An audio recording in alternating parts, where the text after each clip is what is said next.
Hello all, welcome to PustakVani, your one-stop solution for book summary. Today we are here with the book name, Arrowsmith by Sinclair Lewis. So let's start its plot overview. Martin Arrowsmith, the novel's protagonist, is born and raised in the small Midwestern town of Elk Mills, where he develops an interest in science and spends his free hours reading through Gray's Anatomy and other books. In the office of the town's doctor, Doc Vickerson. This early education is supplemented when he goes off to college and eventually becomes a medical student at the University of Winnemac, where he meets his lifetime mentor, Max Gottlieb, a German professor committed to laboratory science and research.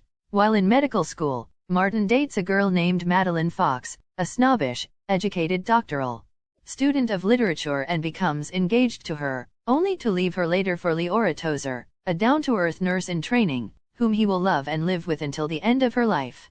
Also, while at Winnemac, under the wing of Gottlieb, Martin develops a deep-rooted love for the laboratory and lashes out against commercialism and the faults of the practicing physician versus the ideals of true science and research. Nevertheless, Martin, after graduating from Winnemac, must abandon his true science because he has married Leora and now has a wife to support. Martin and Leora move to Leora's hometown of Wheatsylvania, where Martin becomes a country doctor about whom the townspeople gossip. Although he is at times successful, he never gains the trust of the community as a whole and loses a patient in his early days. Leora also has a miscarriage during their time in Wheatsylvania. Feeling as though he has failed in Wheatsylvania, Martina and Leora move to Nautilus, a city in the Midwest. In Nautilus, Martin becomes a public health physician, working under Dr. Pickerbaugh, who is more of a salesman than a doctor and who writes verses about hygiene and cleanliness.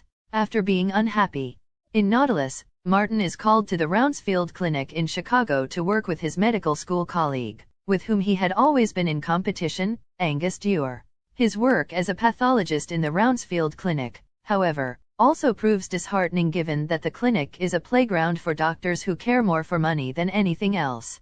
It is at this point that Martin comes to the attention of Max Gottlieb once again. Gottlieb, who is working at the prestigious McGurk Research Institute in New York, modeled after the Rockefeller Institute in New York, invites Martin to join the research team.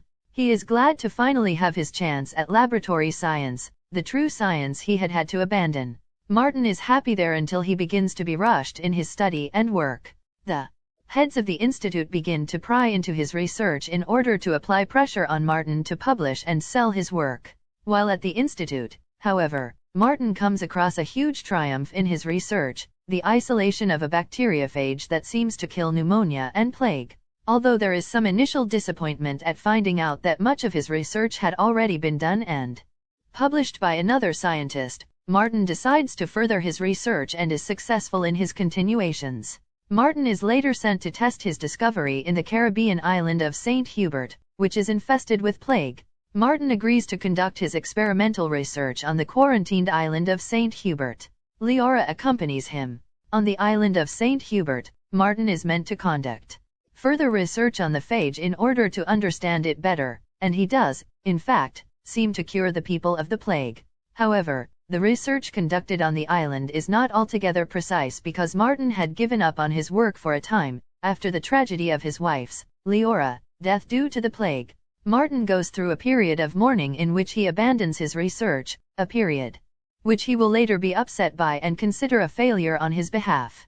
It is also on the island that Martin meets Joyce Lanyon, an immensely wealthy woman whom he marries when he returns to New York, after Leora's death. Martin, however, cannot grow fully accustomed to his new wife's rich ways and finds himself, once again, unhappy. He, therefore, abandons her and his child with her in order to retreat into the woods with Terry Wickett, his friend and colleague from the McGurk Institute.